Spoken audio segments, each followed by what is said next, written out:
ଜୟ ଜଗନ୍ନାଥ। ଆସନ୍ତୁ ଜାଣିବା 2025 ମସିହାରେ ସିଂହ ରାଶି କେମିତି କଟିବ। ଗତ ବର୍ଷ ତୁଳନାରେ ସିଂହ ରାଶିରେ ଏ ବର୍ଷ ଅଧିକ ଟଙ୍କା ରହିବ। ସୁନା ଅଳଙ୍କାର କିଣିବା ପାଇଁ ଇଚ୍ଛା ପ୍ରକାଶ କରିବେ ମଧ୍ୟ କିଣିପାରିବେ। ପିଲାମାନଙ୍କର ଭବିଷ୍ୟତ କଥା ଚିନ୍ତା କରି କିଛି ପୁଞ୍ଜି ମଧ୍ୟ ସଞ୍ଚିତ କରିପାରନ୍ତି। ଅଚାନକ ଧନ ଲାଭ ହୋଇ ଆର୍ଥିକ ପରିସ୍ଥିତି ଭଲ ରହିବ। ଅଟକିଥିବା କାମ ବା ଟଙ୍କା, କରଜ ଋଣ ଇତ୍ୟାଦି ସହଜରେ ହସ୍ତଗତ ହେବ।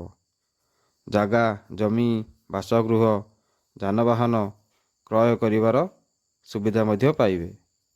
ନିକଟସ୍ଥ ବ୍ୟକ୍ତି ସାହାଯ୍ୟ ଦ୍ୱାରା ବ୍ୟବସାୟ ଭଲ ଚାଲିବ ଓ ସଫଳତା ମଧ୍ୟ ମିଳିବ ଏବଂ କର୍ମଚାରୀ ଉପକୃତ ହେବେ।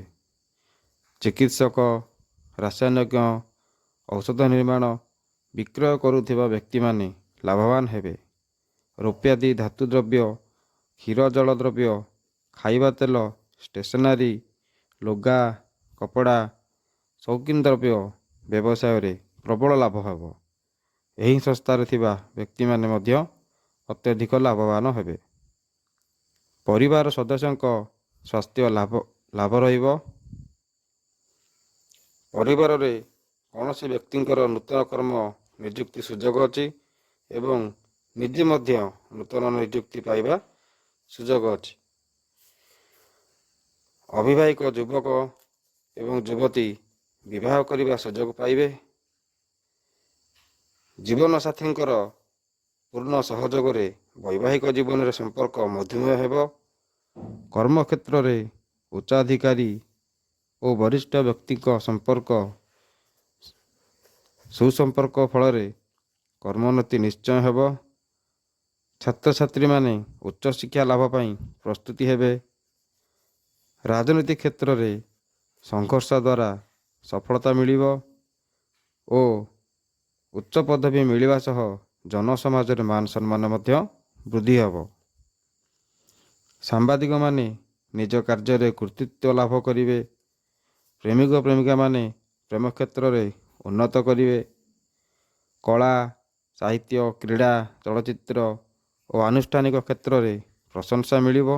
କିନ୍ତୁ ରାହୁ ନିଧନ ଭାବରେ ଜାୟା ଭାବକୁ, ଗ୍ରହରାଜ ଶନିଶ୍ଚର ସପ୍ତମରୁ ନିଧନ ଭାବରେ ରହୁଥିବାରୁ ବ୍ୟବସାୟ, ଦାମ୍ପତ୍ୟ, ଶାରୀରିକ, ମାନସିକ ବଳ ବିକ୍ରମ କ୍ଷେତ୍ରରେ ଅତ୍ୟନ୍ତ ଅଶୁଭ ଫଳ ମିଳିବ।